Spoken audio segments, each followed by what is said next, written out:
backgrounds virtually change kalau misalkan kalau possible. Wait, let me. Ya.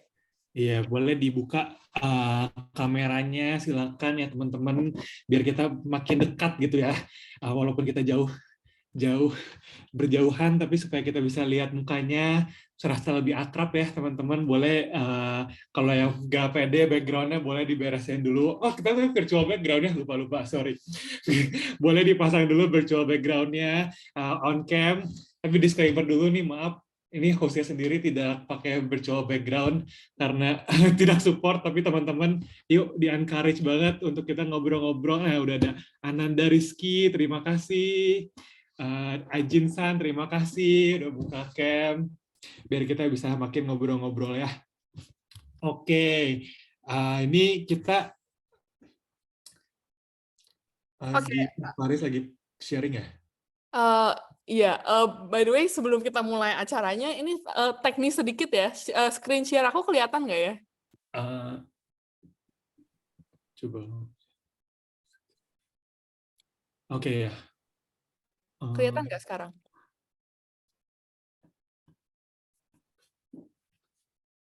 Kelihatan tapi masih nge-lag kok. Welcome to Youth doang kok di aku.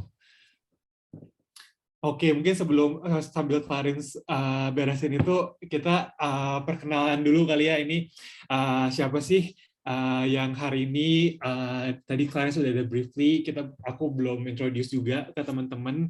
Halo semua, nama saya Wianta, dan hari ini I'll be helping out Clarence as a KitKin volunteer. So we will be hosting this event together. Semoga teman-teman bisa enjoy for the next 1.5 hours. Semoga bisa dapat banyak insights dari kakak-kakak di sini, dari para panelis yang kece-kece sekali ya, pastinya, yang keren-keren. Pasti udah pada di-follow, pasti udah pada tahu-tahu ya research ini masing-masing panelis tuh ngapain aja sih, supaya kita bisa, nanti ada sesi Q&A barengan, kalian bisa nanya pertanyaan langsung ke para panelis kita. Oke, ini Karis udah? Masih nunggu sebentar lagi ya, sebentar. Oke, sure. Sorry. Nah, oke, mungkin sorry nih, technical. Oke, kita ngobrol-ngobrol dulu kali ya. Ini ada siapa? Rizky. Halo Rizky. Kenalan dong, siapa namanya, dari mana? Oke. Halo semua, aku Rizky, asalnya dari Malang, kuliah di Universitas Brawijaya. Salam kenal. Oke.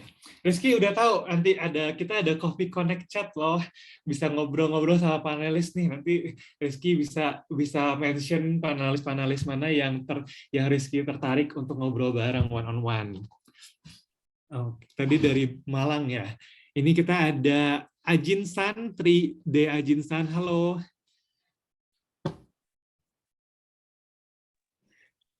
Oke, halo. Bagaimana penerimaan di sana?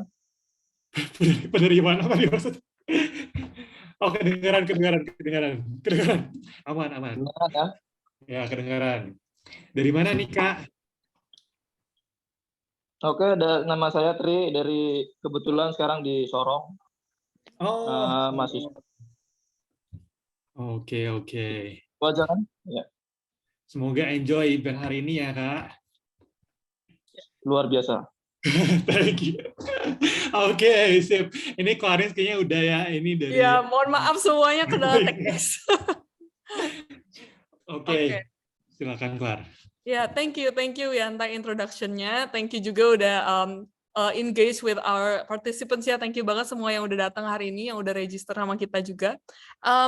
Perkenalin semuanya, aku Clarence Swan, aku founder dari KitKin Charity, and finally udah ditunggu-tunggu event ini aku udah senang banget bisa ketemu teman-teman semua untuk bisa ngejalanin event hari ini. Mungkin perkenalan sedikit tentang KitKin Charity and tentang events Youth for Change ini. Pertama, KitKin itu apa sih sebenarnya? Jadi KitKin itu kita punya moto, namanya itu shop not only responsibly but also charitably. Jadi apa yang kita lakukan sebagai Kitkin Charity ini kita setiap bulan kita bekerja sama dengan small business gitu. Jadi kalau misalkan teman-teman ada yang punya small business, lalu biasanya itu apa sih what is a business? Business is about profit making, lalu jualan produk atau misalkan jualan jasa. Tapi actually we have so much more potential begitu. Yang Kitkin itu percaya bahwa small business itu punya, apalagi anak-anak muda gitu di dalam small business itu punya potensi untuk bisa berdampak secara positif untuk society gitu. Jadi yang Kitkin lakukan itu setiap bulan kita kerjasama dengan small business, lalu di akhir bulan small business itu akan pledge untuk donate sebagian dari profit mereka atau sebagian dari revenue mereka untuk mendukung satu social cause yang mereka pilih gitu. Dan salah satu yang paling recent, paling terakhir kita kerjasama itu dengan Rumah Faye dan Happy Craft. Mungkin gimana, Wianta mungkin boleh cerita sedikit tentang kerjasama Bener kita? banget nih. Jadi udah tahu ya briefly. Jadi si Kitkin ini biasanya monthly ada kerjasama and donate the proceeds or the profit ke sebuah charity organization. And these past 3 months, July, August, September, Kitkin bekerja sama dengan Rumah Faye dan tiap bulannya itu masing-masing beda loh. Jadi bulan Juli itu Kitkin berpartner bersama Happy Craft, dan in August Kitkin bersama FCC, dan yang terakhir in September Kitkin berpartner bersama Finding Kubi. Nah teman-teman kepo kan nih apa sih Happy Craft, apa sih FCC, apa sih Finding Kubi? Jadi kita bakal ada briefly masing-masing dari representatif dari masing-masing organization untuk jelasin ke teman-teman what they do and etc. Okay, firstly we have Happy Craft. So silakan Kak Tasya untuk I'll give the floor to you. Halo, selamat malam teman-teman. Terima kasih. Aku mau ngejelasin sedikit aja tentang Happy Craft sebagai bagian dari Rumah Faye. Jadi memang ide awalnya itu mungkin udah ada yang follow atau mungkin udah ada yang koleksi karyanya.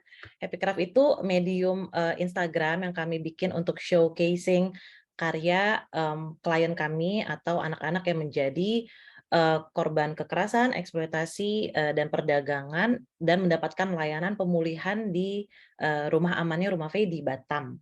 Nah, hasil mereka tuh melakukan hard skill untuk mengisi hari-hari mereka di rumah aman, untuk mereka juga salah satu bentuk pemulihan juga gitu. Jadi waktu mereka untuk bonding, untuk belajar ada kayak ngerajut, ada bikin tembikar ya atau pottery.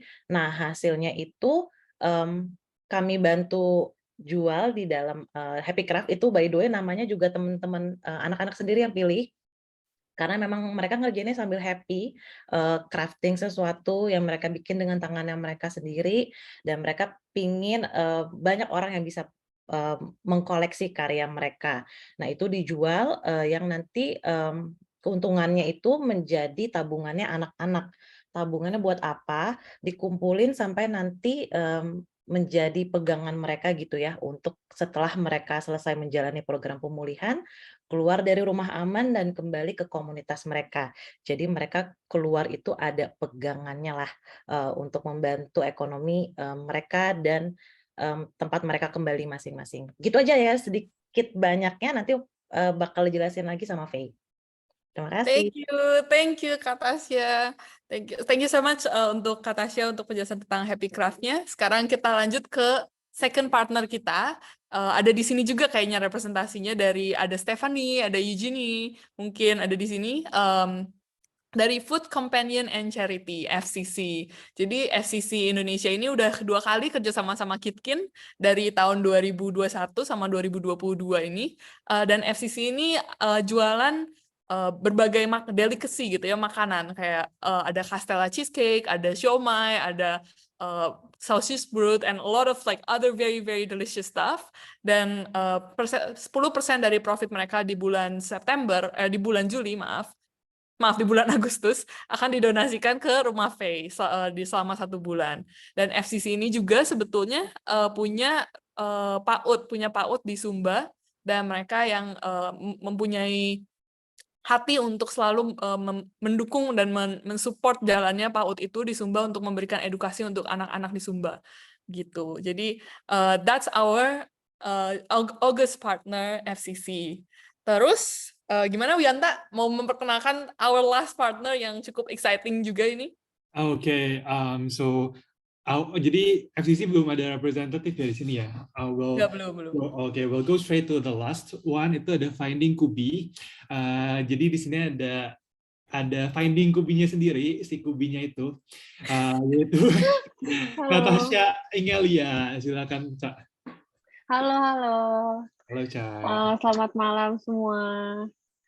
Sebelumnya aku perkenalin diri dulu sedikit. Aku seorang ilustrator asal Bandung, masih part-time sih, semoga nanti bisa full-time ilustrator ya. Dan aku mau thank you banget buat Kitkin Charity dan Rumah Faye for having me sebagai contributing artist. Speaking as a youth myself, aku sering kali merasa helpless gitu, kayak jujur kadang mikir, gimana ya bisa bantu orang lain kalau bantu diri sendiri aja kayak gak bisa gitu, kayak gini-gini aja. Tapi dari perjalanan jadi belajar ilustrasi gitu, aku justru belajar kalau progress to matter, dan it can only happen kalau kita mau belajar dan mau mencoba gitu. Jadi aku merasa Festival Youth for Change ini sangat penting dan sangat diperlukan. Jadi senang banget udah diberi kesempatan untuk kontribusi di sini. Mungkin quickly aja aku mau jelasin untuk ilustrasi utama yang aku bikin, yaitu yang ada di slides ini. Di sini aku mempersonifikasi charity-charity yang dibuat oleh speakers di sini dan mengimplementasikan karakter-karakter dari logo mereka. Nah, ilustrasi ini harapannya bisa mengingatkan kita nih untuk terinspirasi dan mau mencoba untuk melakukan kebaikan sekecil apapun itu. Ilustrasi ini nantinya bakal disertai dengan pick quotes yang bakal aku ambil dari acara hari ini. Jadi aku sambil ngedengerin, aku bakal sambil live, nggak live juga sih, bakal sambil ngegambar. Dan nanti kalian bisa download ilustrasinya sebagai digital wallpaper dan juga sebagai buku jurnal. Buku jurnal ini kalian kalau berminat kira-kira bisa diisi dulu formnya dan nanti akan dikirimkan lagi informasi lebih detailnya. Oke, mungkin itu aja dari aku karena aku yakin kita semua udah nggak sabar untuk ngedenger dari para speakersnya, termasuk aku sendiri. Jadi thank you buat waktunya, aku balikin ke Wianta ya. Oke, thank you, Cha, for the brief introduction and also dari Rumah Faye dan Happy Craft ya. Oke, next kita ada. Halo, mungkin sebelum kita lanjut, aku mau cerita sedikit juga bahwa partners 3 partner yang tadi kita udah introduce ini akan terus berjalan begitu ya, maksudnya kita akan selalu ada partner-partner lain, dan bahkan di sebelum ini pun kita udah bekerja sama beberapa partner small business di seluruh Indonesia. Dan Kitkin itu selalu terbuka setiap bulan untuk siapapun yang mau DM kita untuk kerjasama, atau mungkin ada social cause, atau mungkin ada interest untuk join. We're always open, our DMs are always open buat siapapun yang mau, terutama teman-teman yang punya small business atau yang punya teman yang punya small business, boleh banget untuk DM Kitkin, and kita bisa create positive change together with as a small business. Dan sebenarnya ini ada sneak peek sedikit project baru dari Kitkin Charity. Kita mau membuat satu network of small businesses yang create positive impact and a real network, real tangible network. It's called the Sustainable Small Enterprise Compact. Jadi di SSEC ini kita mau kumpulin dari semua partner-partner lama Kitkin yang udah kerjasama sama Kitkin. Kita mau bikin satu network yang kuat, komunitas yang kuat, supaya kita bisa bareng-bareng cultivate sustainability values dan cultivate charity values waktu kita berbisnis gitu. Jadi as entrepreneurs kita bukan udah ketinggalan zaman kali ya kalau cuma mikirin soal profit doang. We also think about what other impact can we have in our society, entah itu memberikan kesempatan bagi edukasi atau bagi memberikan CSR berupa membantu sosial di bidang-bidang lain. Itu banyak banget kesempatannya, dan kita encourage banget buat teman-teman yang tertarik untuk kerjasama untuk membangun bisnis yang make a positive impact, DM Kitkin or just join events like this supaya kita bisa bareng-bareng create a better world together. Okay, so that's just from SSEC dan dari Kitkin juga. Mungkin next Wianta boleh cerita sedikit tentang Coffee and Connect Chat. Okay. On coffee, mentioned earlier sini kesempatan buat teman-teman ngobrol one on one with our panelists. Jadi ini gimana caranya? Tinggal steps. Pertama, follow Kitkin and Rumah Faye, lalu post this story template on your Instagram, dan juga tag Kitkin Rumah Faye. Lalu nanti kita bakal kabarin kalian siapa yang terpilih untuk bisa connect sama panelis-panelis kita. Jadi kalian juga bisa lihat, nanti bisa mention untuk preference kalian mau ngobrol sama panelis-panelis yang mana. Kita will try our best untuk ngegabungin kalian bersama orang yang mungkin cocok sama bidang yang kalian tekuni. Oke.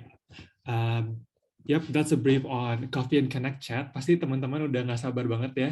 Ini gue juga udah nggak sabar untuk mendengar dari kontennya hari ini nih untuk Faye Simanjuntak. Untuk briefly kita bakal dengar founder dari Rumah Faye.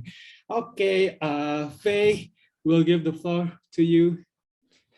Thank you, Kak. Hi, everyone. Bentar ya, aku share screen dulu. Mungkin akan agak... Oke, kelihatan nggak ya screen aku? Kelihatan?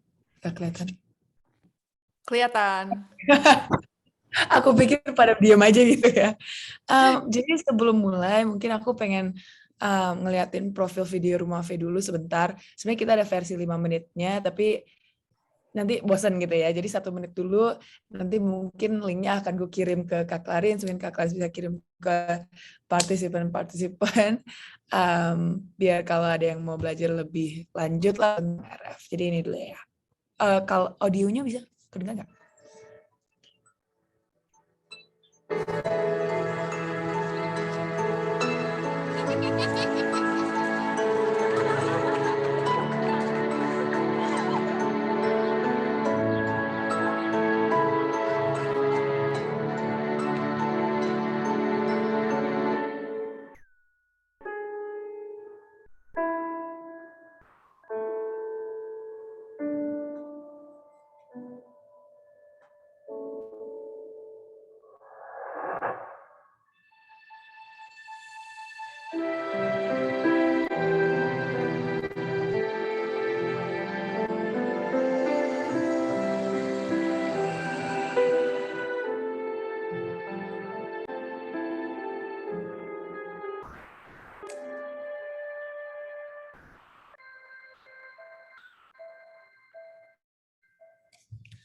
Oke, jadi itu tadi video profil RF yang pendek. Oh, sorry.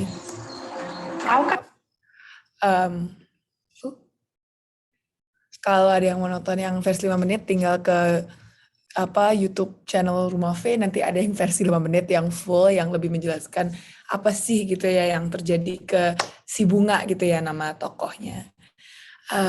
Tapi sebelumnya pertama-tama aku pengen mengucapkan terima kasih ke Kitkin dan panelis yang lainnya yang udah meluangkan waktu untuk hadir hari ini mau sharing dan juga pengen mendukung misi Rumah Faye untuk mencegahkan perdagangan, eksploitasi dan kekerasan anak.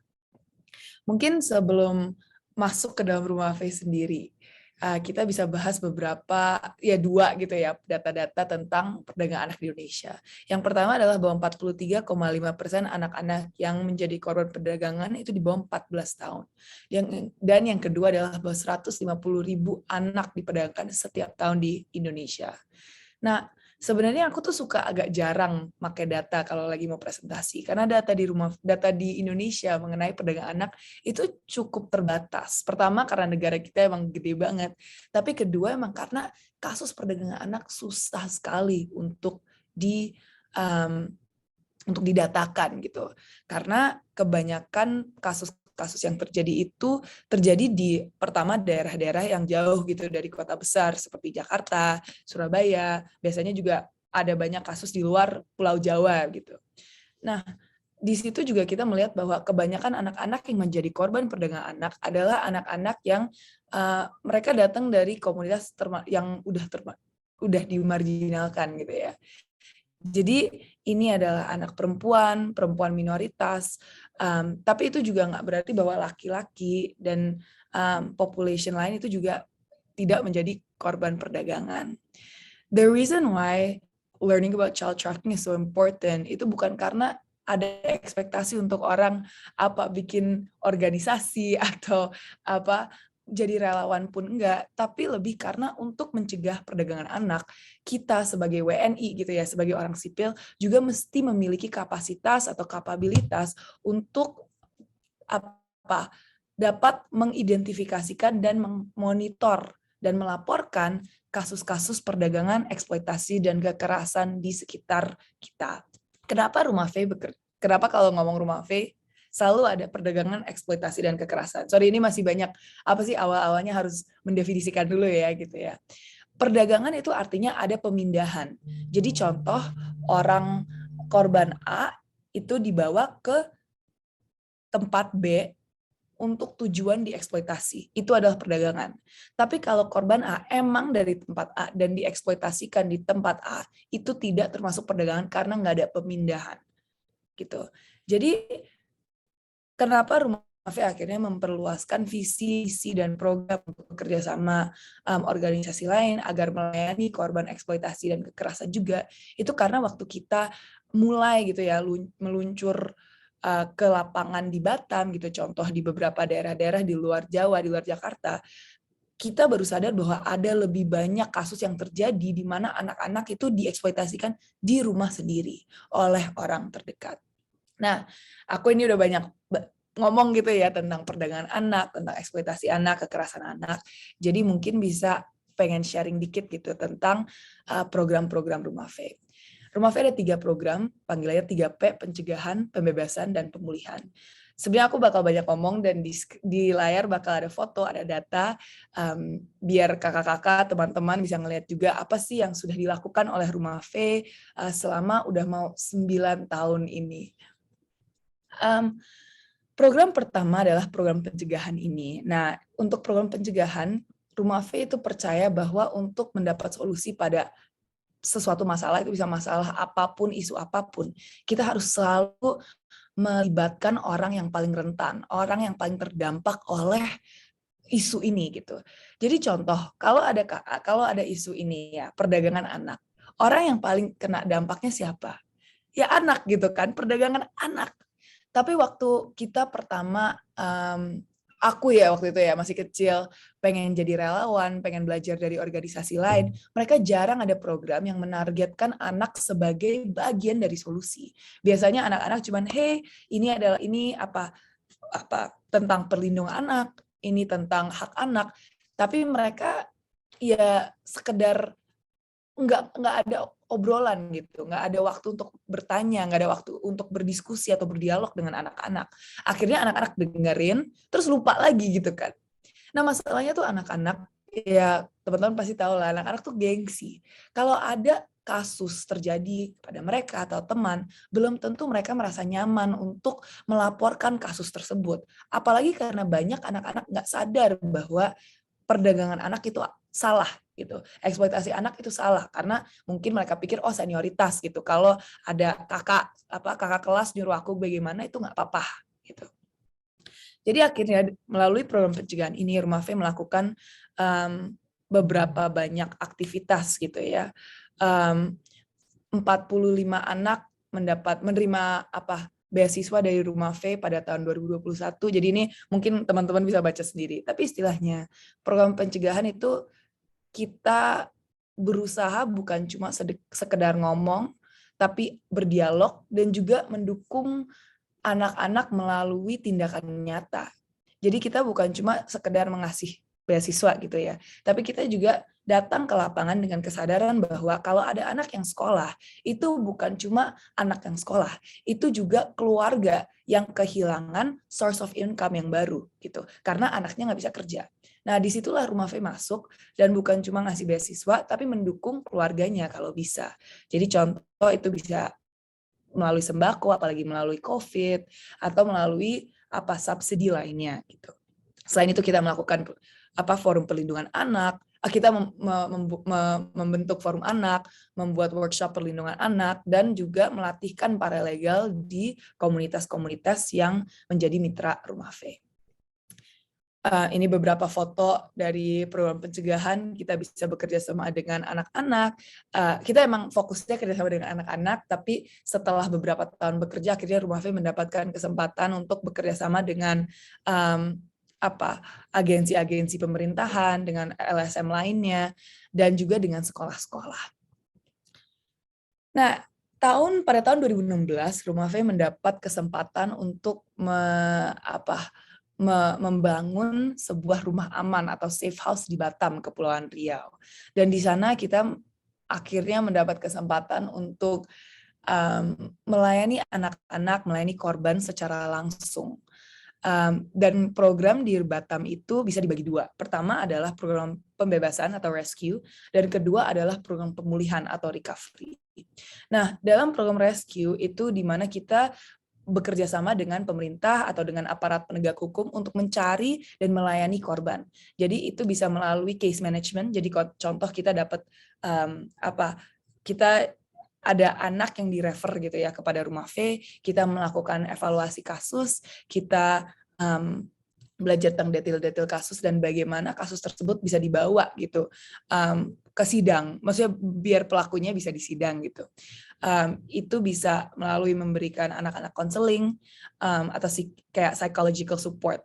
Nah, ada perbedaan antara psychological support di program pembebasan dan pemulihan. Mungkin ada teman-teman yang ngikutin kasus Johnny Depp dan Amber Heard kemarin, dan ada salah satu saksi, dan itu saksi profesional gitu. Dia adalah konselor yang bisa bahas mental state-nya si Amber Heard dari sisi Johnny Depp.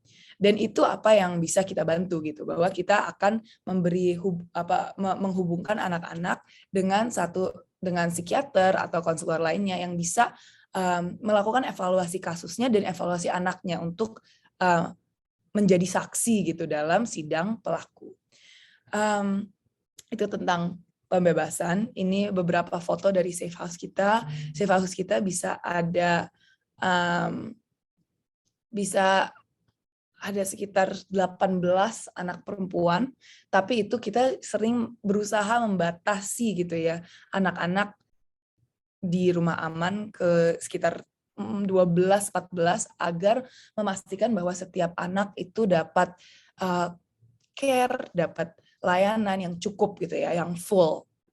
Jadi ini foto, ini nanti bakal kita bahas lagi, kan kita baru bahas Happy Craft kan tadi. Ini ada beberapa barang-barang anak-anak yang mereka bikin sebagai bagian program terapi dan juga Happy Craft, ada benang rajut, ada pottery di sini gitu. Oke. Ini I'm a bit pressed for time. Jadi istilahnya ini sedikit tentang program recovery Rumah V.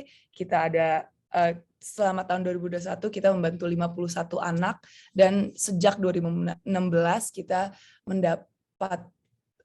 kita membantu lebih dari 170 anak perempuan dan 9 bayi. Ini adalah, maksudnya tugas Rumah V itu nggak gampang, nggak mudah, dan sebenarnya cukup berat gitu ya untuk tim dan untuk saya dan untuk mitra-mitra juga. Tapi kita juga beruntung melihat bagaimana anak-anak bisa bertumbuh kembang gitu. Bahwa ada anak-anak kita yang bisa menang lomba. Aku nggak bisa, maksudnya karena rahasia gitu ya, dan mesti melindungi korban, nggak bisa sharing lomba apa gitu ya atau di mana. Tapi mereka ada yang kemarin lulus pokoknya dia tahun lalu SMP-nya ranking 1 gitu.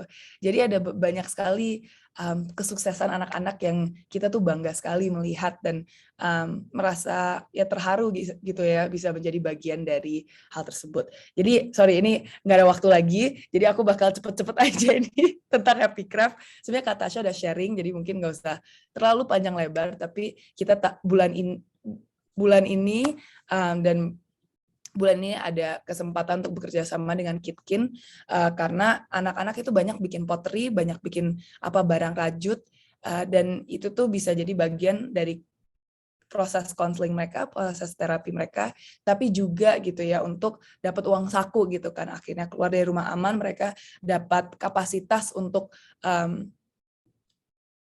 entrepreneurship. Kita bukan hanya mengajar anak-anak cara bikin vas gitu ya contoh, tapi juga cara marketing vas itu kan Happy Craft itu dibikin mereka ngelihat fotonya itu cara fotonya bagaimana, ngasih harga gimana, quality check gimana, quality control. So itu beberapa hal yang anak-anak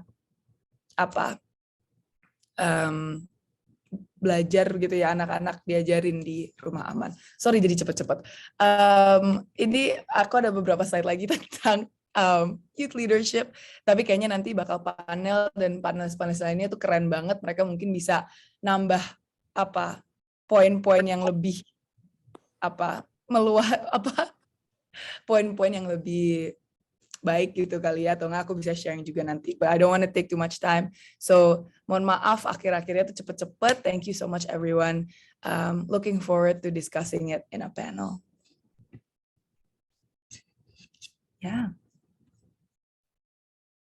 Oke, thank you so much Faye buat presentation-nya. Sekarang kita moving to our next agenda. Kita ada apa nih, Clara? Iya, kita akan masuk ke yang udah ditunggu-tunggu juga, of course. Our second segment of our event, Founders Panel gitu ya. Jadi kita bakal ada, seperti yang teman-teman udah lihat semuanya, ada 5 founders yang kita ajak hari ini untuk berdiskusi bersama. Cepat aja yang pertama kita welcome Lily Leticia, founder of iExist Indonesia. Yay! Oke, mungkin Lily boleh cerita sedikit tentang describe a little bit about what iExist is.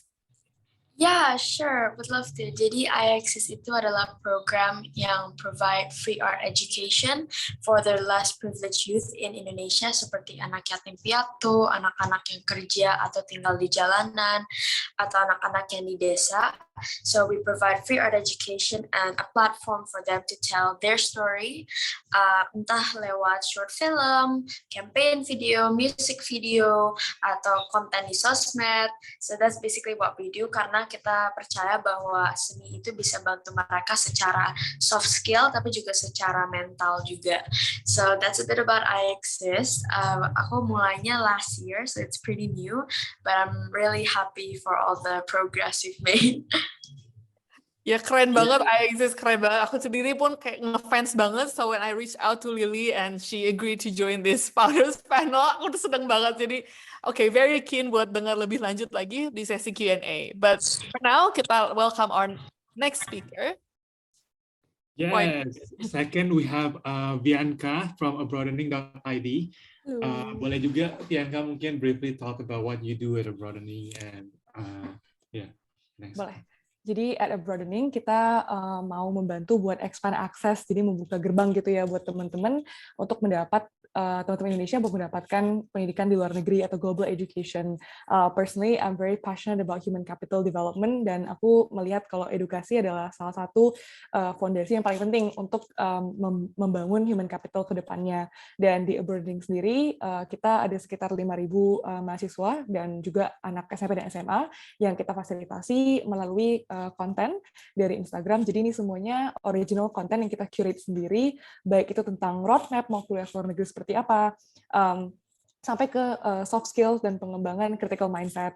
Kita juga ada ngadain webinar dan mentoring, dan ya so far itu yang udah kita lakuin. Kita juga lumayan baru, kita baru 1 tahun, setahun lebih dikit actually dari April.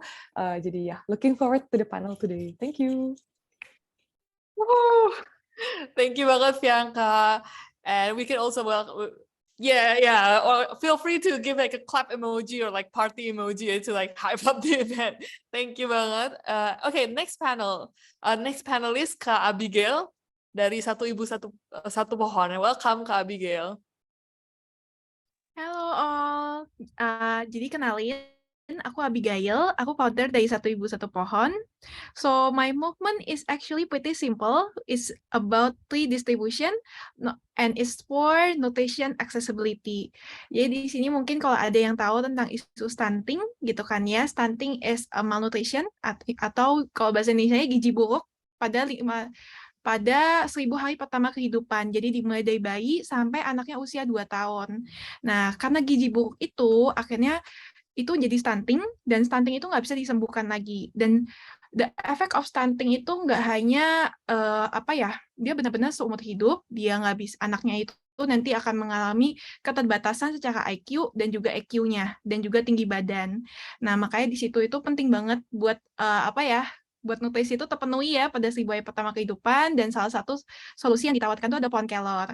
Nah, jadi di 1 ibu 1 pohon gerakan kita simpel banget, itu tentang pembagian pohon kelor aja gitu ya. Jadi kita bagiin pohon kelor ke ibu-ibu supaya mereka bisa bantu memenuhi nutrisi untuk anaknya gitu. Mungkin sekian dari aku gitu kan ya. I also cannot wait for the founders panel nantinya. Thank you Kak Abi. Maybe we can welcome our next speaker, Wiyanta. Okay, we have Nathan Pribadi from Logos. Hai semua, thank you Wi. Jadi mungkin aku bisa share sedikit tentang Logos ID juga. Jadi Logos ID is a non-profit educational platform, dan tujuan kita sebenarnya untuk democratize knowledge in general, tapi mungkin sekarang lebih fokus ke social science. Jadi kita tahu mungkin di Indonesia sendiri social science itu nomor 2 kan ya. Jadi kalau pas masuk SMA kita bilang masuk IPA aja biar nanti bisa jadi dokter, bisa jadi IT apa segala macam gitu. Padahal social science sendiri berguna banget. Jadi waktu itu aku pengen coba untuk mempopulerkan kembali social science, terutama filsafat, karena itu membantu banget kita untuk berpikir secara kritis, secara elaboratif dan segala macamnya. Dan ya sampai sekarang kita udah ada di banyak platform juga di sosial media, dan terakhir kita bikin festival dan ngundang kayak dosen-dosen dan profesor filsafat buat kasih pembelajaran yang sangat sederhana kepada orang awam lah gitu. Jadi mungkin itu a bit about Logos ID, and let's go on to the next founder. Thank you Nathan, keren banget Logos. Aku juga salah satu yang udah ngefans dari Logos sejak pertama kali awal-awal dibikin berapa tahun lalu gitu ya, 2 tahun lalu, sekitar 2 tahun lalu kan. So maybe onto our last founders panelists, of course Faye sendiri yang kita mungkin nggak perlu terlalu panjang lebar, tapi hi Faye, welcome back again. Thank you. Semoga belum bosan ya dengerin suaraku. Keren gitu suaranya. Okay, maybe we can move ahead right away. Kita juga waktu kalian registrasi udah banyak banget pertanyaan masuk, and we're a bit overwhelmed, and keren banget pertanyaan-pertanyaan tajam-tajam. Jadi mungkin kita bisa langsung masuk ya. Teman-teman yang mau nanya boleh langsung pakai fitur raise hand. Di sini ada fitur raise hand. Nanti kita bakal call to the front, terus kalau mau open mic nanti kita bakal call. Tapi without further ado, maybe we can move ahead to the questions that we have received dari registrasi yang udah masuk ya. While we do that, teman-teman yang mau lagi mikir-mikir mau nanya apa, boleh pikirin dulu, nanti langsung raise hand aja, nanti kita bakal call. Siap.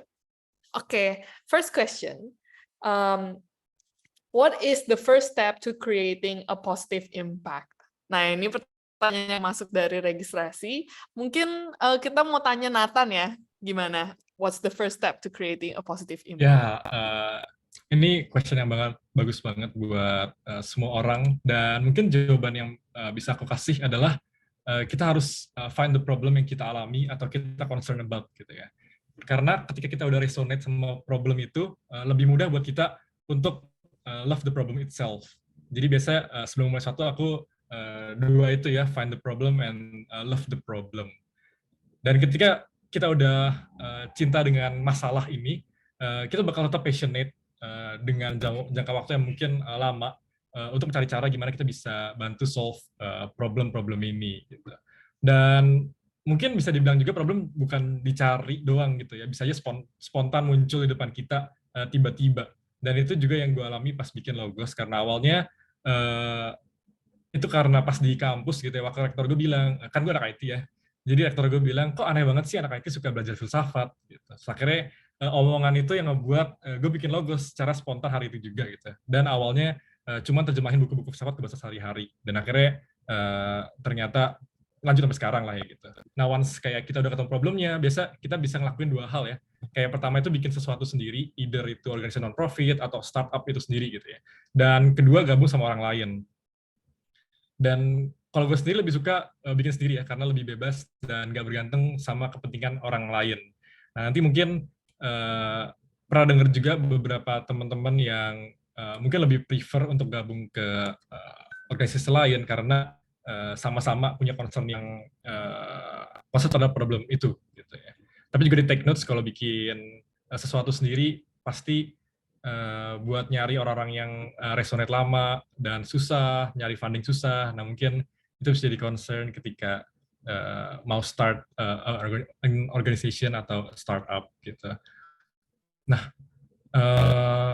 ya, dan mungkin melanjutkan sedikit, yang paling susah dari bikin organisasi segala macam itu pasti retain-nya ya. Teman-teman di sini pasti udah ngalamin juga gimana kita bisa tetap passionate terhadap hal itu bertahun-tahun. Dan mungkin nanti yang paling senior dan paling lama bikin organisasi di sini, Faye bisa cerita-cerita juga gimana tetap ya dari berapa tahun lalu, 7-9 tahun lalu, nggak tahu, pokoknya lama banget, sampai sekarang bisa keluar ide-ide yang baru, yang fresh, kayak misalnya tadi bareng teman-teman Rumah Faye yang lain bikin Happy Craft yang ya itu kan konsisten banget ya dari awal sampai akhir. Nah, mungkin itu sih dari gue jawabannya gitu ya. First know the problem and the second is to love the problem. Thank you. Thank you Nathan. Teman-teman yang mau open mic atau mau nanya pertanyaan boleh langsung raise hand juga ya, diingetin lagi. Terus mungkin kita bisa lanjut ya Wianta ke second primary questions while waiting. Mungkin masih pada mikir-mikir gitu mau nanya apa. Nah, mungkin tadi dari Nathan ada bring up beberapa poin ya. Kalau dari panelis lain ada yang mau merespon mungkin atau menambahkan? Oh iya betul. Dari first step mungkin dari personal experience tadi Nathan harus love the problem ya supaya bisa terus-terusan gitu, sustain terus-terusan. Dari panelis lain mungkin ada tips-tips lain atau gimana atau respon? Mungkin aku nambah dikit soal kayak, oh sorry Faye mau ngomong juga. Oke, I'll just be quick. Bro, ya udah ngomong 10 menit, silahkan. Nah, tadi soal kayak mau memulai sendiri, I agree. Kalau mulai sendiri kayaknya lebih banyak ruang untuk kayak define maunya seperti apa gitu kan. Cuma kadang juga bisa daunting ya, kayak sangat menakutkan gitu memulai sesuatu sendiri. Jadi bahkan buat aku udah kepikiran mau buat broadening udah lama terus nggak jadi-jadi.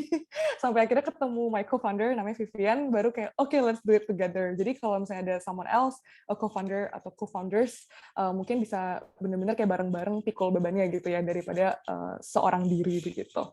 Mungkin nambahin dikit di situ aja sih. Don't be afraid to reach out to people dan ngobrol, mana tahu ada yang connect dan mau bikin bareng. Thank you, Bianca. Tadi Faye mau menambahkan? Ya cuma I just think like any action has to be grounded in thorough knowledge gitu ya. Jadi pengetahuan yang mendalam dan juga apa sih kayak sensitif pada komunitas yang ingin dilayani gitu contoh. Soalnya kalau kita kan apa solusi yang ada di Jakarta dan efektif di Jakarta belum tentu efektif di Batam gitu contoh kan, karena orangnya beda, komunitas beda, budayanya beda gitu kan. Dan juga sadar pada, maksudnya aku cewek muda gitu at the time, I mean I guess now also, but at the time I was like a girl, aku juga harus mikir bagaimana kata-kataku bakal diterima gitu loh oleh orang-orang di sana. So I think it's just sensitive to the culture, and second of all, be very knowledgeable gitu. Jangan datang kayak savior of everyone, tapi berdialog, berdiskusi. Dan I think one thing that Rumah Faye really tries to do is facilitate knowledge gitu. Jadi mungkin I can link this.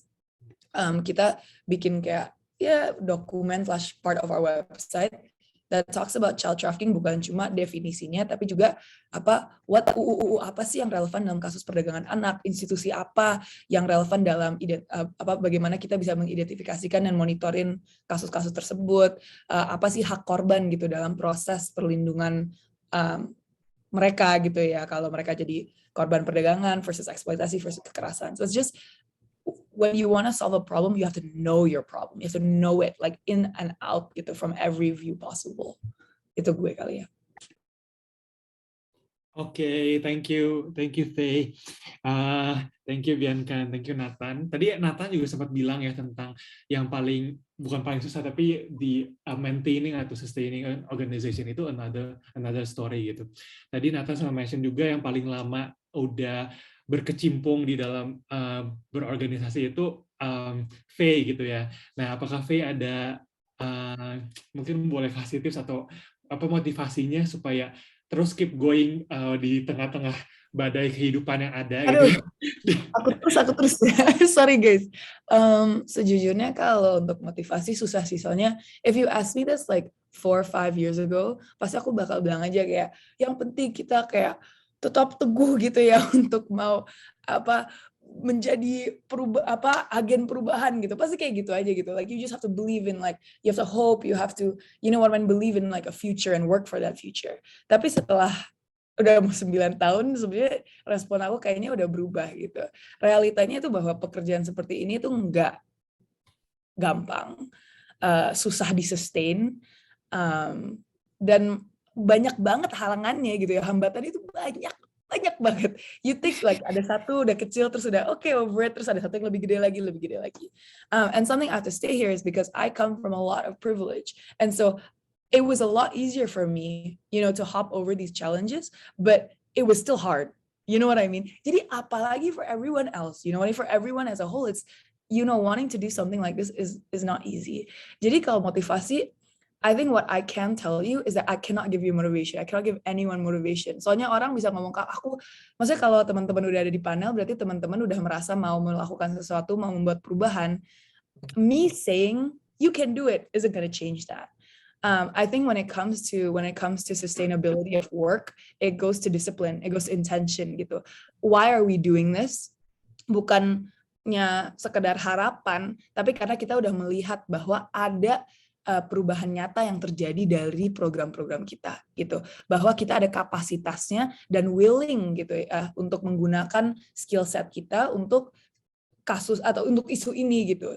So I guess what I can say is probably just prioritize your health first of all, sama kayak kalau di pesawat gitu kan, kayak put on your own mask for helping others, and also just know that sometimes motivation is hard, you know, it's about discipline, it's about waking up and doing it. But yeah, that's probably what I have to say. Yeah, thank you Faye. Aku jujur beneran ngena banget. Jadi jujur kena banget waktu Faye nulis di Kitkin Features, di postnya terakhir Kitkin itu kita kan interview Faye kan, and one of the questions was how do you feel after doing your after becoming like a part of your charity activity and volunteering, and jawabannya Faye itu it's exhausting and it'll be an insult to deny that. Terus aku kayak wow, gitu. Terus aku juga waktu Faye tadi ngomong soal kayak aduh capek dan lain-lain, aku ngeliat semua muka-muka founders, panelis kita ngangguk-ngangguk, semua kayak yep gitu. So yeah, aku juga relate banget. So thank you Faye for validating and bringing that into light. Kayaknya itu penting banget to have a reality check. And kayaknya aku pun like as a founder of juga, aku juga ngerasa berkali-kali tuh jatuh bangun gitu ya, kayak di dalam kayak misalkan point of like 6 months, 8 months itu mulai kayak aduh, like am I actually making any good impact gitu. And I think aku mungkin mau nimpalin sedikit kali ya, ikut nimbrung gitu. That those times happen, and kalau waktu lagi susah banget itu tuh ya salah satu yang keep me going itu teman-teman yang selalu ada ngedukung aku gitu. Dari dulu Kitkin didukung sama keluarga aku, terus dari gitu didukung sama volunteer, didukung sama teman-teman. Jadi kayak ngelihat bahwa oh ternyata ini tuh even though nggak mungkin nggak ngasih sebanyak itu gitu ya impact kayak misalkan merubah dunia atau finding a cure for cancer or something like that, tapi at least aku dengan dikuatkan sama teman-teman di sekitar aku, at least I know that it brings impact for myself and for the people closest to me, and that itself udah at least kayak merasa ya kita ternyata membawa good impact for ourselves and making ourselves more aware and more humbled and ya bisa meaningful for us gitu. Jadi ya itu mungkin salah satu yang aku bisa add to Faye's remark di situ. Mungkin juga actually aku mungkin mau call Lily gitu ya, Lily as kayak karena udah dan kayak tadi ngangguk-ngangguknya paling semangat. Jadi ini juga ada question yang masuk buat Lily dari registrasi kita. What makes an impact and how to make it meaningful? Gitu. Jadi itu Lily juga one of the people yang bikin aku keep motivated gitu ya, ngelihat Lily udah ngerjain dari umur yang sangat muda gitu. So what do you think? What makes an impact and how to make it meaningful? Okay, thank you for the question. Aku juga fans berat sama Cece. So, I think what makes an impact, I think the real question should be what makes a real impact and what makes a not so real impact. Jadi, first off, how I determine how I make impact is when I actually talk to the person I'm helping. I feel like lots of people through donations, I'm not criticizing, but like through donations and through children who work on the streets or live on the streets, and by giving them coin doang, that's not really making long-lasting real impact. Real impact is when you actually communicate with the person you are helping with. You actually talk to them, problem solve it together, and then kind of support them in a long-term way. Karena kayak bantuin orang sehari doang itu not really long or like real impact.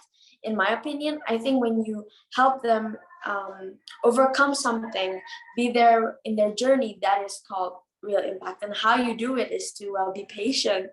I think, I agree that it's a very painful journey, to be fair, and it's sometimes not fun. Like I can count, like I cried like so many times, like for the little projects that I make, but I would say it is really worth it seeing the children that I help have scholarships going to school, scholarship for a university, scholarship for everything. And I'm just happy that I can support them with my passion and never lose contact with them. Kalau misalnya minta advice aja sedikit pun kayak, I'm just happy to help, because that is really making impact when you just sit down and just stay gitu loh, not just leave people, if that makes sense.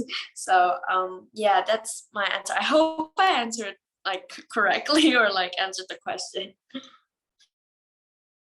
Of course, Lily, thank you. I also remember waktu Lily dulu pernah interview interview sama Kitin juga, and one of the most memorable thing yang aku bisa ingat itu Lily ngomong kayak when you look at your the children that you teach, you don't see them as a charity case or like a pity case, but you see them as like the future, and that's a really like touching moment. So thank you, Lily, for your answer and also for your great work gitu ya. Mungkin kita bisa lanjut Yanta ke next question. Okay, sure. Mungkin before kita moving to the next question, ada teman-teman yang mau raise hand and bertanya langsung. Ada yang there you go. Dari Dewi Sartika, boleh open cam and open mic. Kedengeran nggak suaranya? Kedengeran ya, kedengeran. Kedengeran ya. Oke. First of all, thank you buat acara ini, udah ngadain acara ini. Dan sebenarnya aku nggak youth lagi ya, tapi ngelihat semangat kalian tuh kayak wow, kayak gitu ya. Anak-anak muda Indonesia tuh punya semangat yang kayak gini, dan I think you sacrifice a lot gitu ya for in this life gitu ya, for this for your community gitu. Jadi aku mau tanya gitu ya, kan sebagai anak muda gitu ya, kadang tuh kita punya satu project gitu kan. Aku juga lagi kerjain juga satu project dengan teman gitu ya, dan itu kita fokus untuk bantu guru-guru di desa. Nah, yang kalau anak-anak muda kayak kalian itu misalnya ada satu project nih, terus pasti kan pernah ngerasa nih gimana ya project ini bisa jalan, tapi in other side gitu kalian bisa kayak di underestimate gitu loh sama orang kayak gitu. So how you kayak deal with that gitu loh. Gimana sih kalian sebagai anak muda tuh bisa bisa maksudnya punya respon yang benar ya buat menghadapin itu gitu waktu dianggap beneran nih projectnya itu ya. Maksudnya bisa jalan nggak nih projectnya kayak gitu. Pasti kan ada ya satu momen kayak gitu. So how you deal with that gitu. Dan satu lagi boleh nanya 2 pertanyaan ya. Soalnya pengen tahu banget gitu. How you build the network gitu. Gimana sih kalian gitu membangun network kalian gitu. Maksudnya kayak jejaring gitu ya. Itu aja sih. Makasih. Thank you Dewi. Thank you so much. I think that's a really sharp question. Terus kayaknya aku tahu deh orang yang tepat buat ditanya, Kak Abigail. Kak Abigail ini by the way teman-teman ini dia mentor aku juga. Jadi boleh Kak Abigail silahkan take over. Ya BTW kemarin aku udah tahu kayak aku yang bakal ditanya abis ini. Udah kayak menebak. I think the question relates banget ya sama aku ya. Karena aku pas start Satu Ibu Satu Pohon, aku baru graduate dari ITB gitu kan, baru lulus kuliah, and I never have a child previously and I help a mother. So bayangin pas itu pertama kali aku bener-bener gak punya tim, gak punya siapa-siapa. I literally cuman blusukan, aku datang ketok-ketok pintu satu-satu nawarin pohon kelor. Jadi kayak datang aja gitu kan, because I don't have any networks, I don't have anything.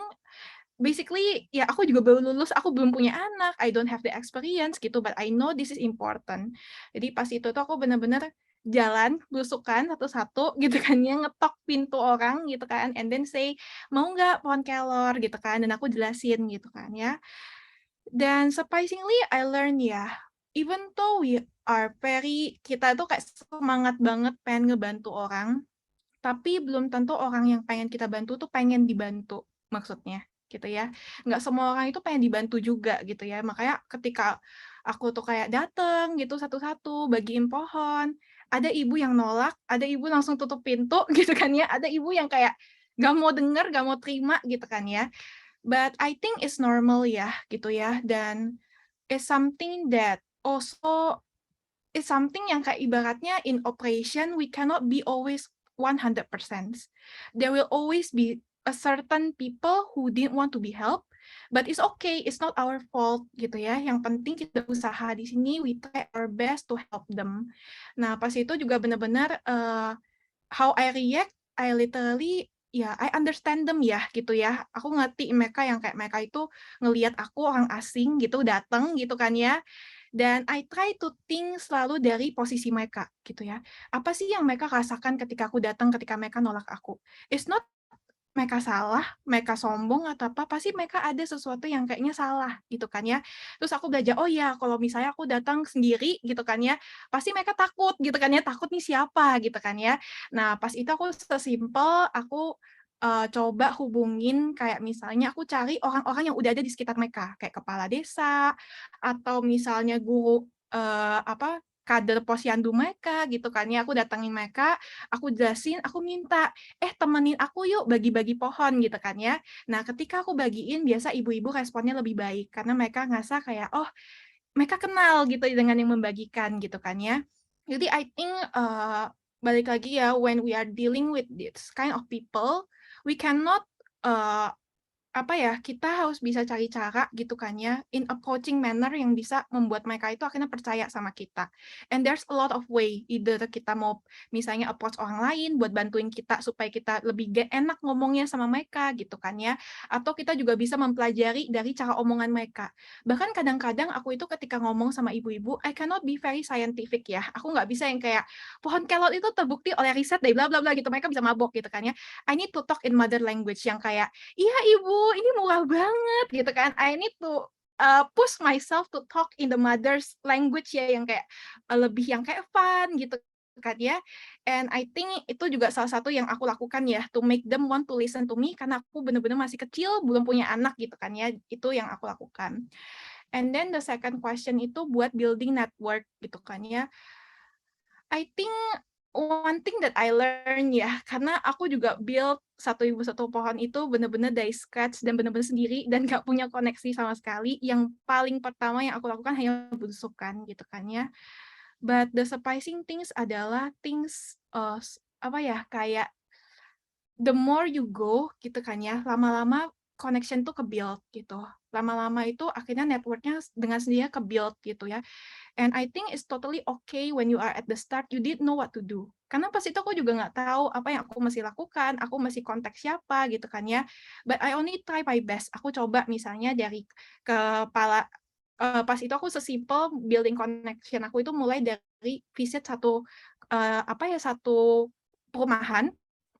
It's not even di desa, itu perumahan di Jakarta aja, di Tangerang gitu kan ya.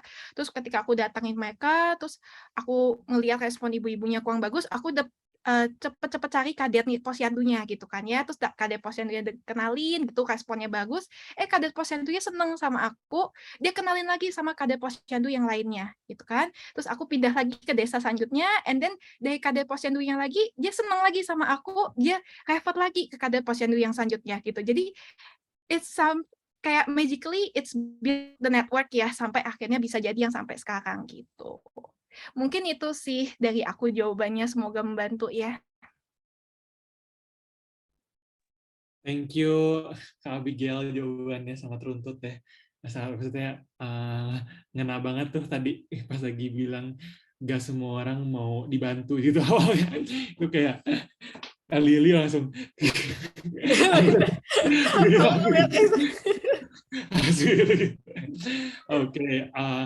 Oke, kita bakal move on to the next question. Oke, kita ada pertanyaan. Ada apa kira-kira yang bakal para panelis say to your future self, let's say in 5 years or 10 years, in terms of this organization yang kalian build? Oke, first kita ke Lily ya.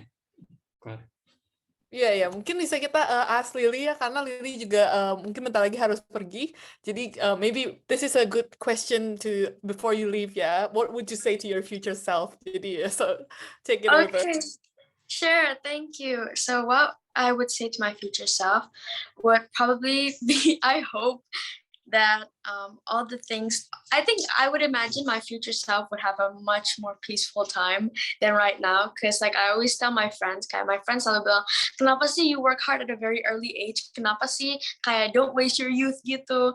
And I said I want to be when I'm 30 like relaxing and already like all my hard work has paid off, my IXs jalan gitu, I don't mind breaking my back when I'm young and relaxing when I'm old.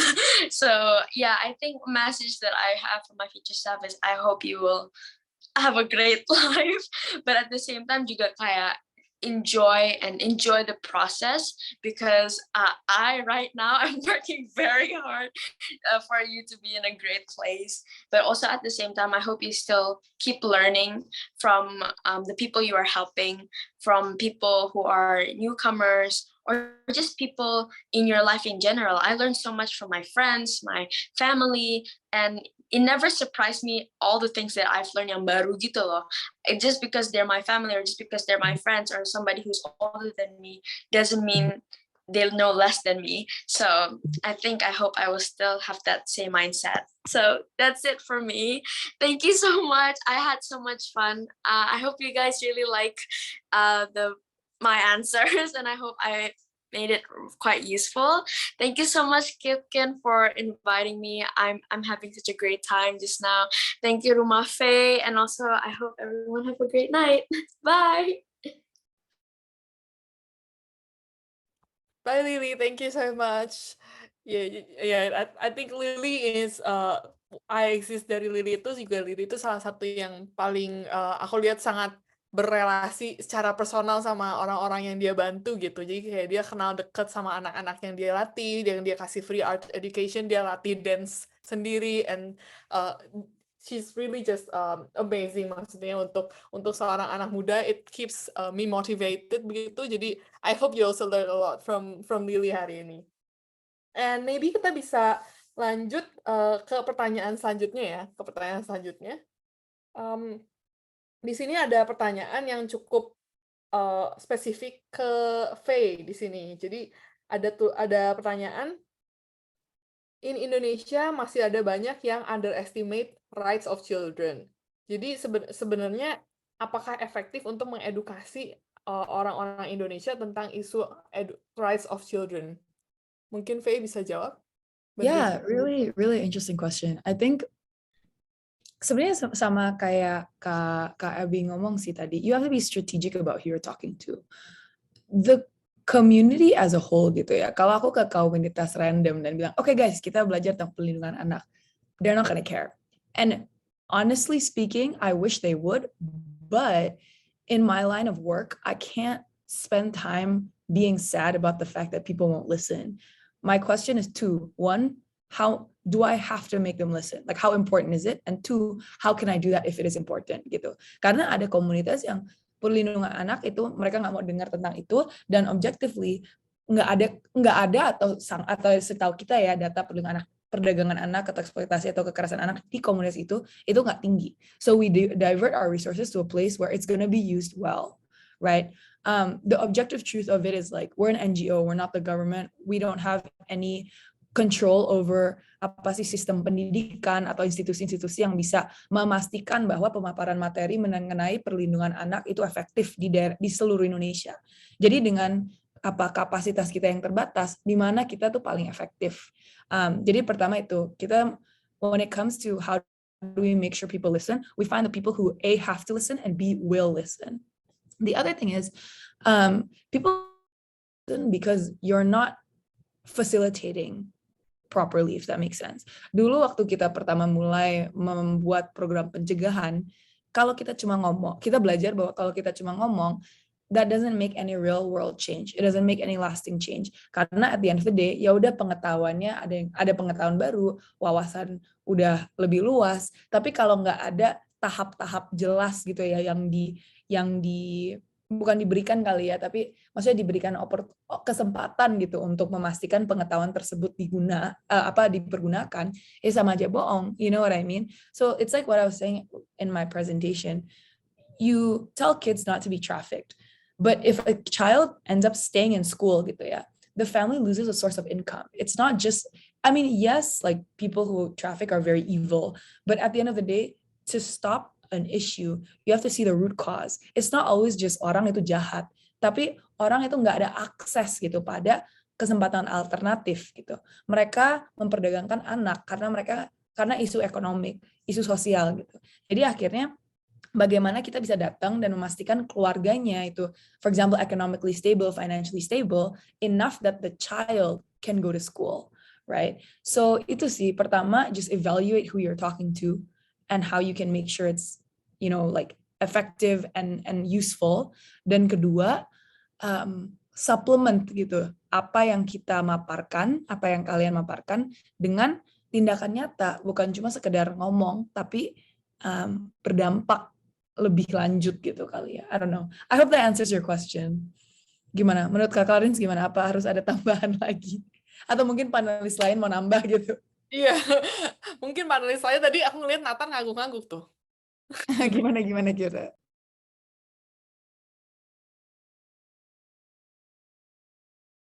Nathan masih mute, Tan. Oh enggak. Setuju aja sama jawabannya tadi, kan ngangguk. ngefans. Makin ngefans sama Faye ini. Ya sama aku juga sih, jujur setuju banget. I think that's a really good point. And especially kalau misalkan kita berusaha buat teach merubah sebuah mindset itu cukup something yang cukup butuh resistance gitu kan. And it's really difficult apalagi di Indonesia gitu kan, yang begitu banyak diversity dan begitu banyak perubahan-perubahan yang perlu dibikin secara incremental, karena banyak banget daerah-daerah yang mungkin nggak bisa menerima dengan gampang. Takutnya nanti malah timpang, satu daerah iya, satu daerah nggak nerima, satu daerah lagi nerima gitu. So it's really a challenge, and that's why kita itu perlu mulai dari muda gitu kan, dari kita semua yang dan perlu grassroots juga gitu, dari orang-orang yang dari bawah begitu. And kayaknya ini bisa segue ke next question yang aku ada di sini. Mungkin bisa Fianka bisa bantu jawab. Pertanyaannya, saat memulai gerakan itu, gimana caranya untuk bisa membuatnya mengena secara personal dan secara langsung pada orang yang menerima gerakan kita gitu. Bagaimana supaya membuat orang-orang ini bisa menerima dan bisa actually feel the impact from what we do.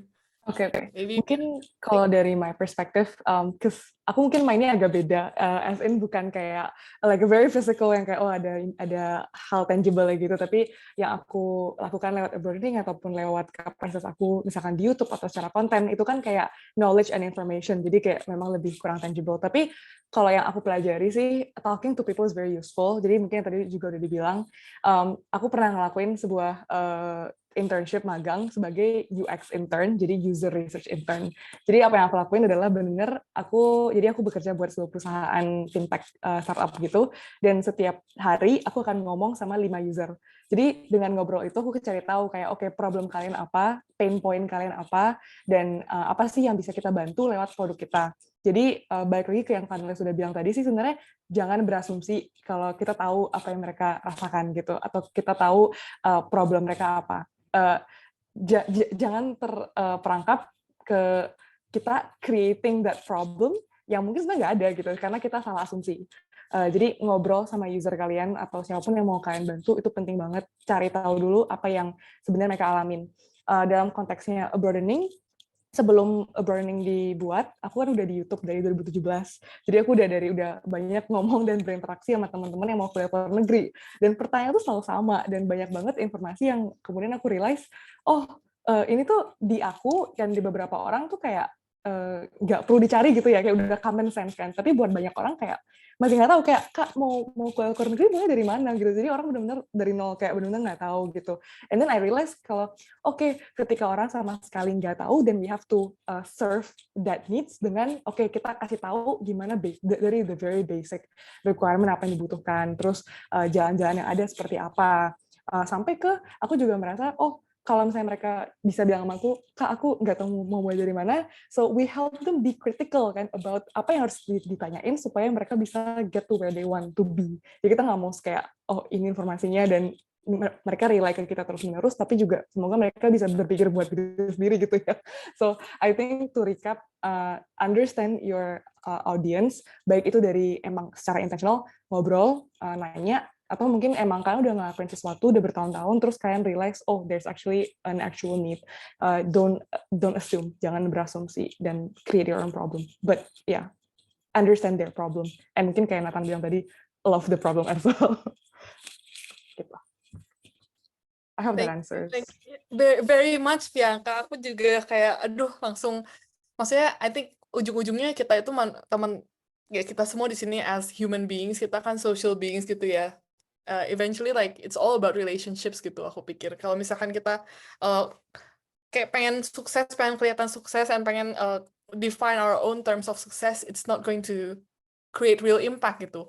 Kecuali kalau kita benar-benar berelasi sama orang-orang dan yang kita memang touch through our work gitu. Dan sebenarnya it also goes back gitu. Aku juga ingat ini pertanyaan interview Bianca ya. Aku ingat pertanyaan interview kalian semua, by the way. Jadi please check out ya, ini interviewnya keren-keren banget. Tiap kali baca aku kayak terharu sendiri gitu. Jadi aku kayak tanya what is charity to you, and Bianca jawabnya is about giving and receiving gitu. And I think that's 100% gitu loh, kayak maksudnya it's never only about giving, it always affect yourself as well. Maksudnya itu pasti membawa impact positif juga dengan kita beraksi di dalam aksi sosial dan membawa create positive impact gitu. Jadi please, kayak maksudnya it's so hard, but maksudnya I can't scream loud enough to say that aku benar-benar bersyukur banget bisa punya kesempatan untuk membantu sesama gitu, atau to create positive impact, like no matter how small it is,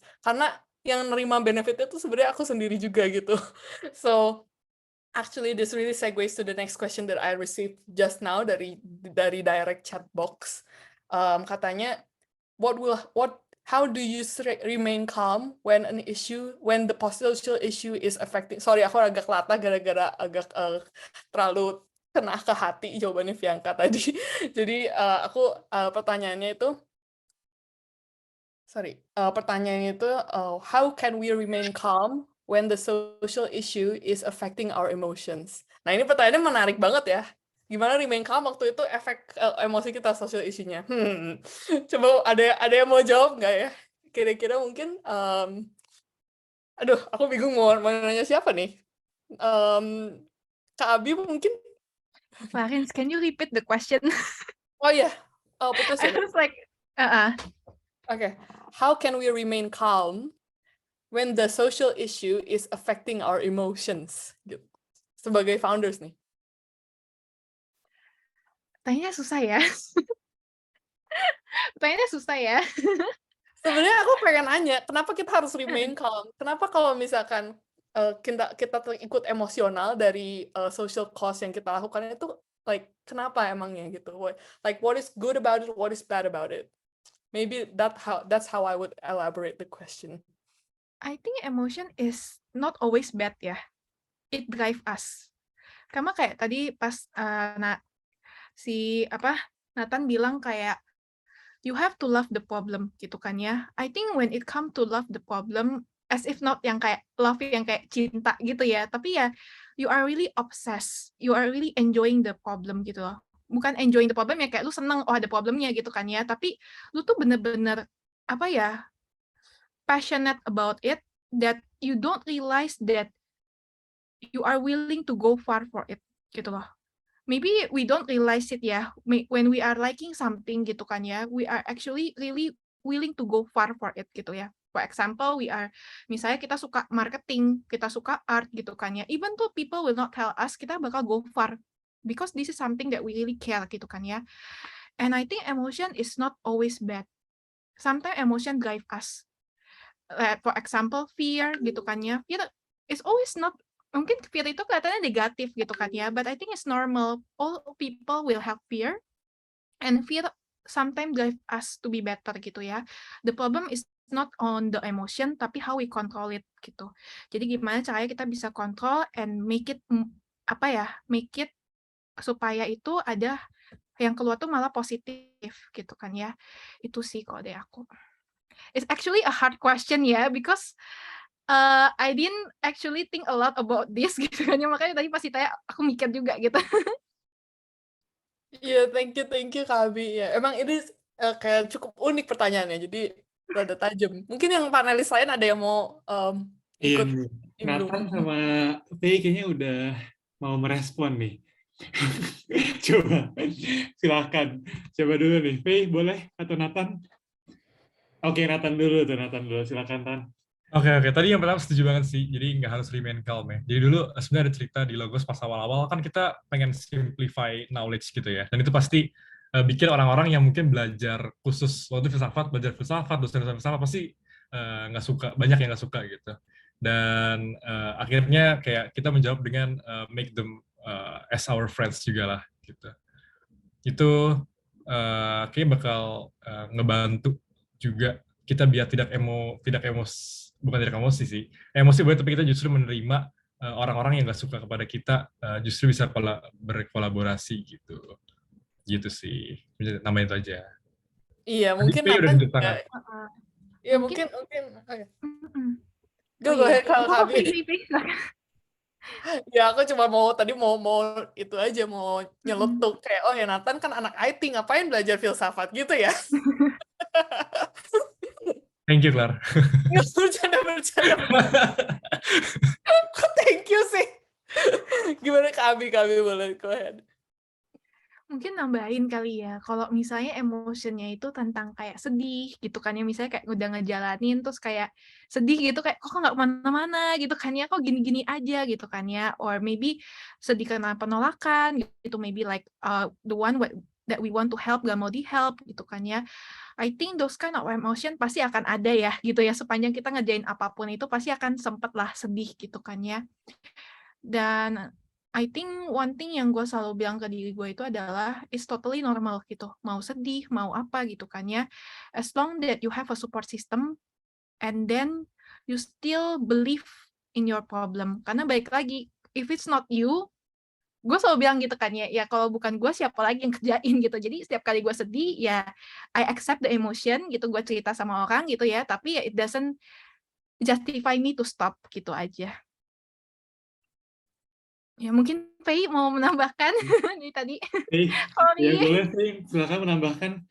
Aduh nggak tahu. Kayaknya Kak Abi Kak Abi karena udah jawabannya udah sempurna sih. Mungkin, cause like my first reaction was kayak, 4-5 tahun yang lalu, I have a different answer gitu. 4 or 5 years ago, I would have immediately been like, why should I control my emotions? You know what I mean? Like, I this is what's driving me, blah, blah, blah. But at the end of the day, kayak, I think it depends lapangan apa sih gitu ya.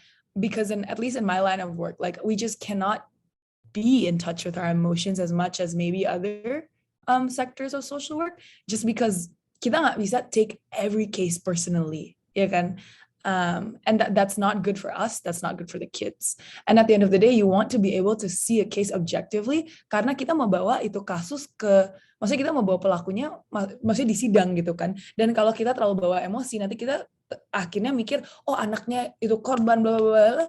And we don't have the capacity to be able to see and think objectively about how the case is going to go, how we can prepare gitu.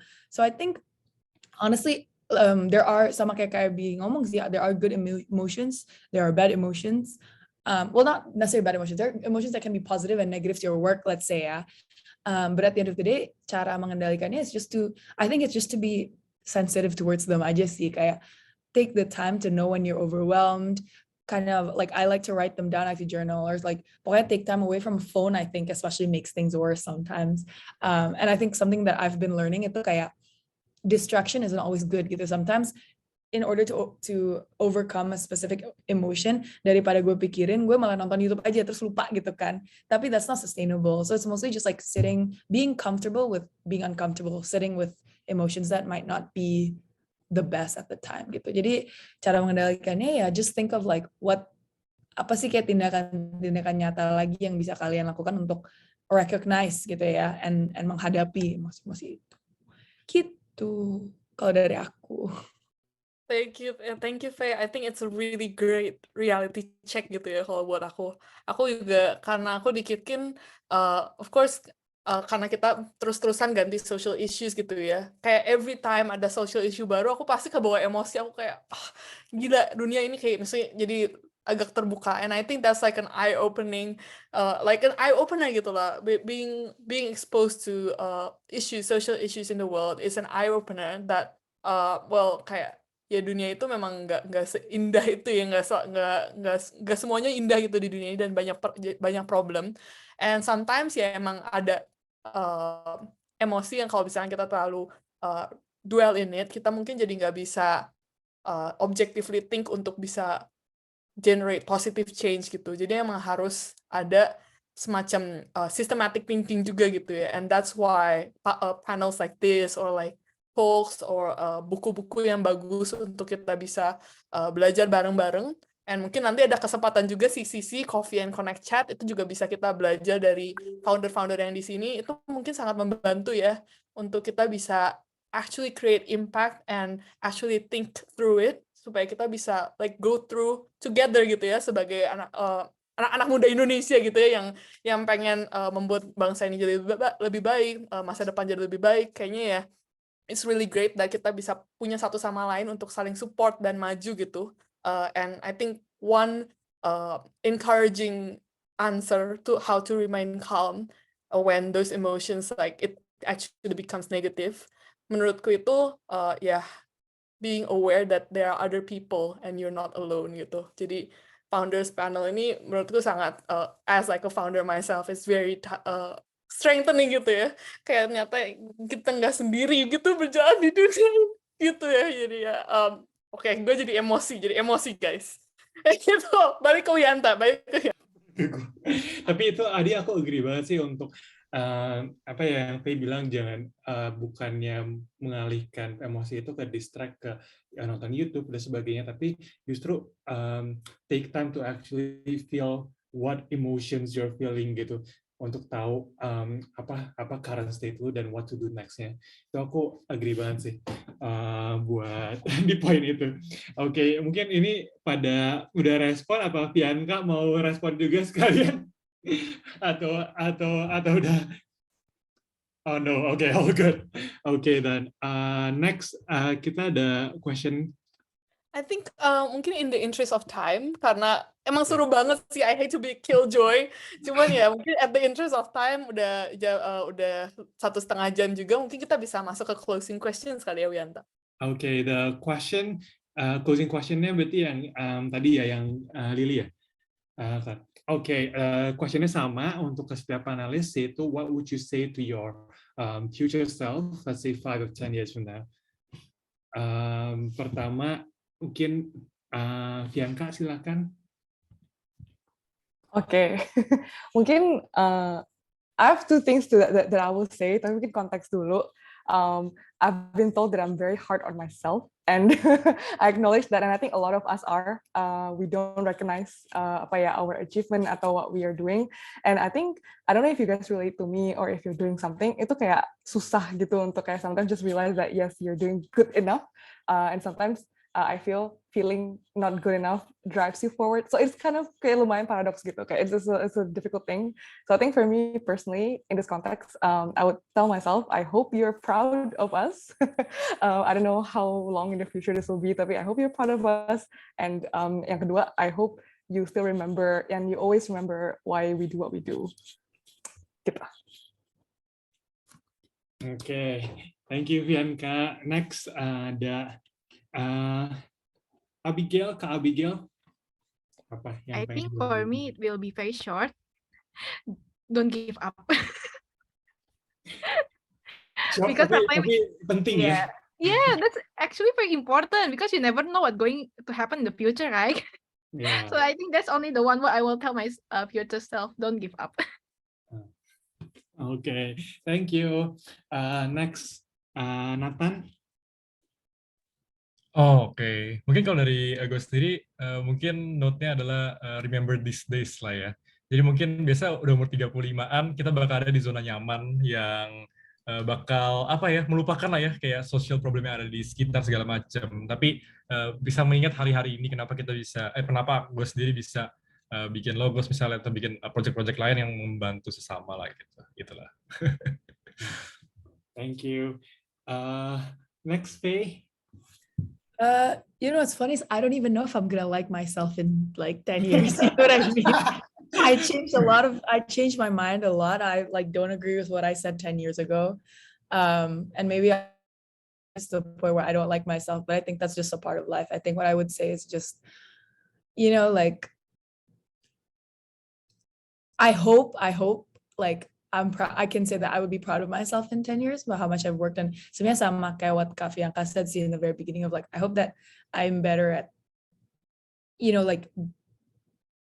acknowledging kind of how far we've come. Because I think that's, I don't know if anyone follows my Instagram, tapi kayak tahun lalu for Rumah Faye's birthday, I wrote this thing. It's pinned if anyone wants to read it. But I was just saying it's really hard to celebrate. Thank you. It's really hard to celebrate Rumah Faye udah 8 tahun. It feels like a big number, but it's hard to celebrate that we've just seen so many failures. Knowing that udah 170 anak, tapi apakah itu cukup? At the time 140 kalau nggak salah. Tapi apakah itu cukup gitu? So. Yeah, I think I just hope at that point I'll be, like Kak Bianca said, able to be more acknowledging of how far we've come and, be happy. Yes. At the end of the day, be happy. Thank you, Faye. Okay. Yeah. Last but not the least, definitely, Clarence. Oh iya, gue juga sekarang udah jadi panel. Iya. Thank you Yanta. Okay, I think for my future self, aku nggak kepikiran buat jawab nih karena nggak prepare mungkin looking from the past and at the present juga, kayaknya the early message is keep being taken away from yourself gitu. Jadi itu aneh sih kata-katanya, tapi intinya aku mau ngomong itu stop thinking that you're alone. Jangan mikirnya selalu diri sendiri atau mungkin kayak kenapa kerja keras diri sendiri susah banget, kenapa hidup aku susah banget gitu. But keep looking at other people and look at their expressions, look at their happiness, look at their hard work as well. Itu sangat menurut aku semakin kita ngelihat keluar, semakin kita ngelihat bahwa the whole world is so much bigger than ourselves. Itu semakin life jadi lebih bearable dan jadi lebih jadi lebih humbling gitu sih. Jadi ya I think itu pesan buat aku di masa depan yang pasti nanti ke depannya bakal mikirin, aduh nanti aku punya pasangan nggak ya, nanti aku punya anak nggak ya, nanti aku punya ini. Itu personal life Jadi, problem. aduh.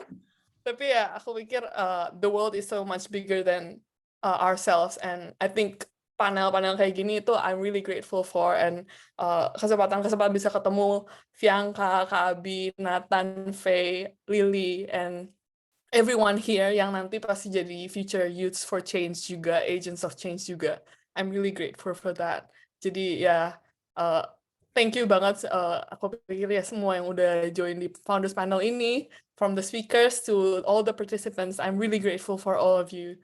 So ya itu, ya kenapa jadi gini ya? Pokoknya tapi itu jawaban aku. Thank you. Thank Ternyata you. udah nanya.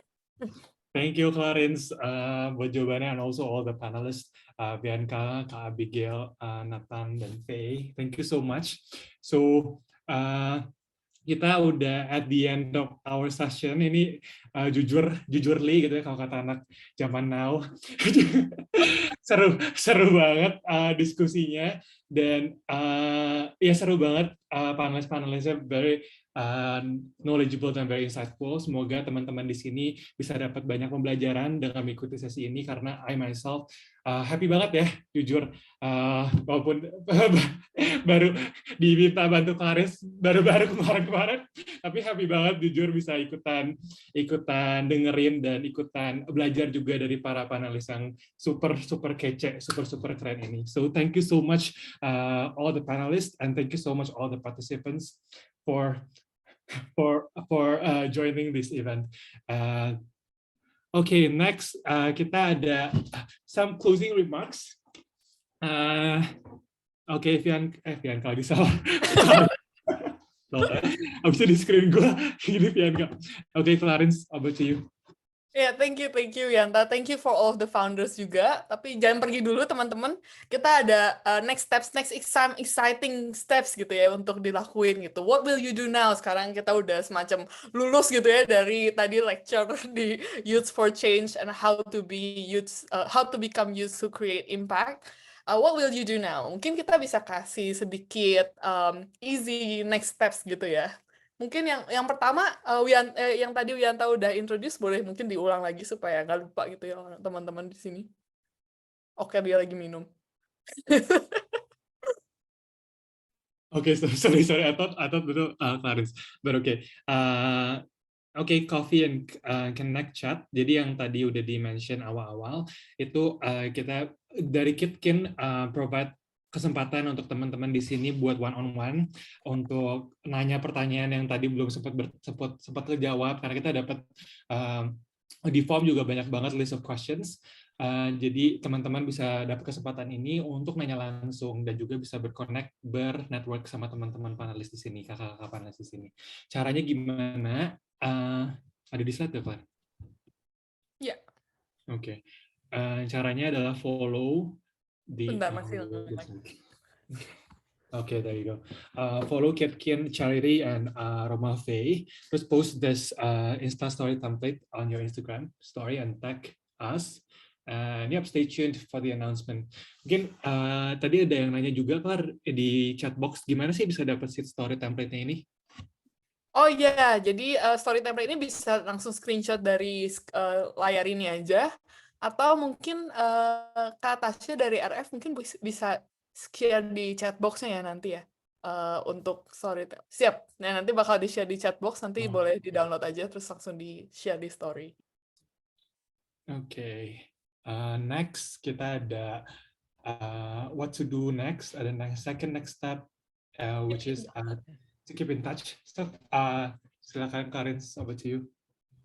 Oke, jadi kita tadi kan ada banyak kan yang di sini yang tadi udah ikut contribute dan cerita. Kita mau sedikit open up our and expose our Instagram accounts, karena kita mostly itu aktifnya juga di Instagram dan Twitter juga, ada beberapa yang di Twitter lebih aktif ya kayak Logos itu.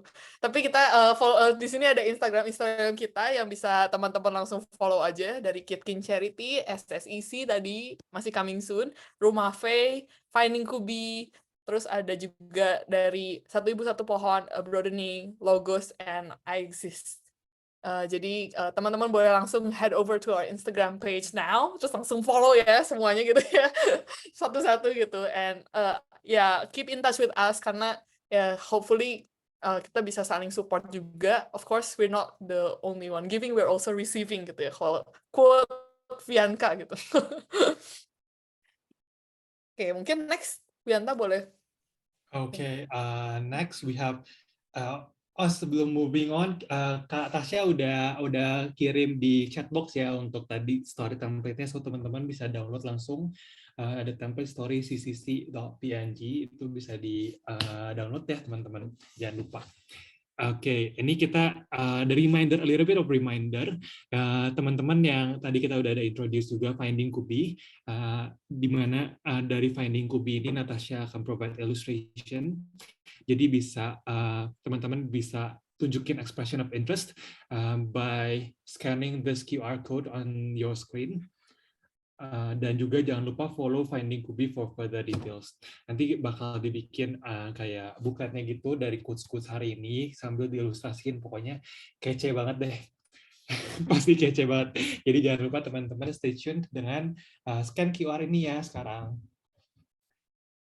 Mungkin kita bisa linger di page ini sebentar, sambil teman-teman mungkin ada yang mau screenshot, atau ada yang mau langsung scan and place your orders.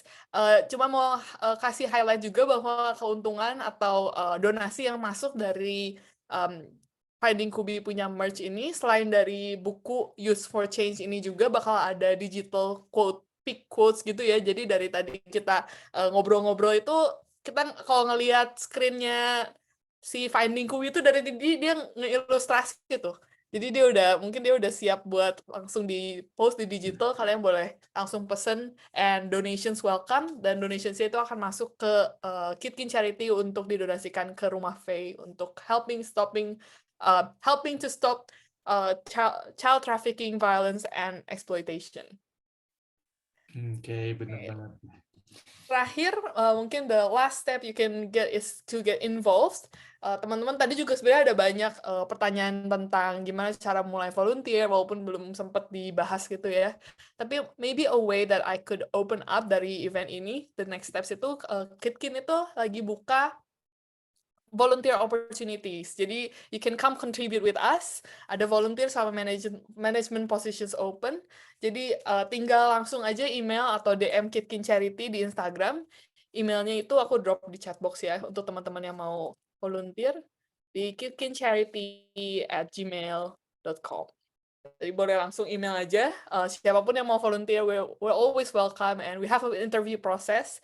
Tapi nanti teman-teman bisa ngobrol-ngobrol sama aku, ngobrol sama tim Kitkin juga. Di sini ada Hania juga yang join, ada Henny juga yang join dari tim Kitkin Volunteers. Kita pun selalu butuh teman-teman untuk kita saling support and saling bantu to keep creating positive change gitu. Jadi thank you banget teman-teman. Definitely come contribute with us.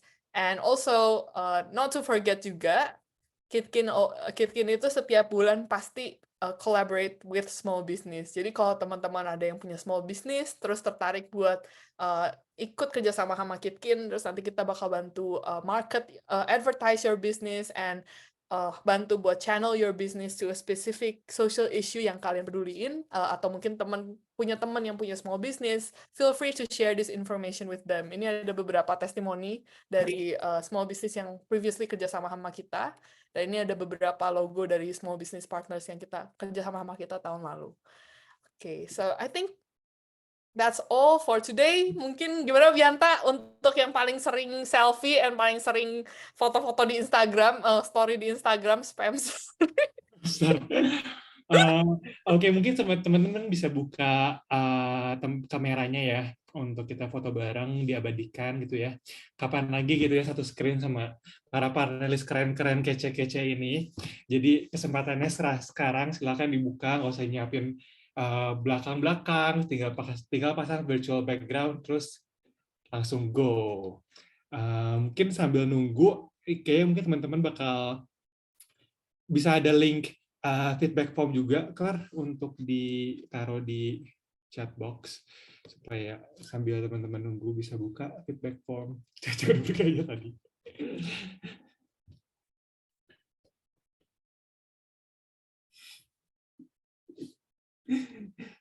Mungkin feedback formnya linknya boleh dikirim juga ya ke Tasya ke chat box. Waduh, ini diminta foto kok pada live ya ini ya. Gitu. Teman-teman. Oke, udah. Gak sabar menjadi agen perubahan tuh. Langsung udah bener langsung. Udah. Gercep gitu ya, gercep. Gue gak sabar. Langsung malam ini. Okay, then we'll just take a screenshot of David Gunawan, thank you David udah buka kamera. Terus then we'll just muncul lagi, masih muncul lagi. Oke deh, kita screenshot bareng-bareng ya. Ini ada yang bisa bantu screenshot kah? Oke, Tasya. Tasya bisa. Oke, semua 1, 2, 3. Oke, udah sip. Thank you. Oh, kedua. Oke, 2 kali biar ada backup. 1, 2, 3. Oke, sip. Thank you atas ya. Last, jangan lupa teman-teman isi feedback formnya ya supaya Kitkin bisa lebih baik lagi dan bisa bikin event yang lebih cater ke teman-teman punya interest juga. So, that's all for today. Ada apa lagi, Clar? Udah, thank you everyone sekali lagi udah join acara ini, and I hope that kita bisa ketemu lagi di masa depan waktu Kitkin mungkin dan teman-teman semua organisasi di sini kita bisa lebih maju lagi dan kita bisa terus support each other gitu ya. So thank you so much semuanya untuk ada yang baru datang nih. Tapi ya, thank you semuanya for joining this event and see you guys next time. Thank you so much everyone. Thank you all the panelists. See you in the next event.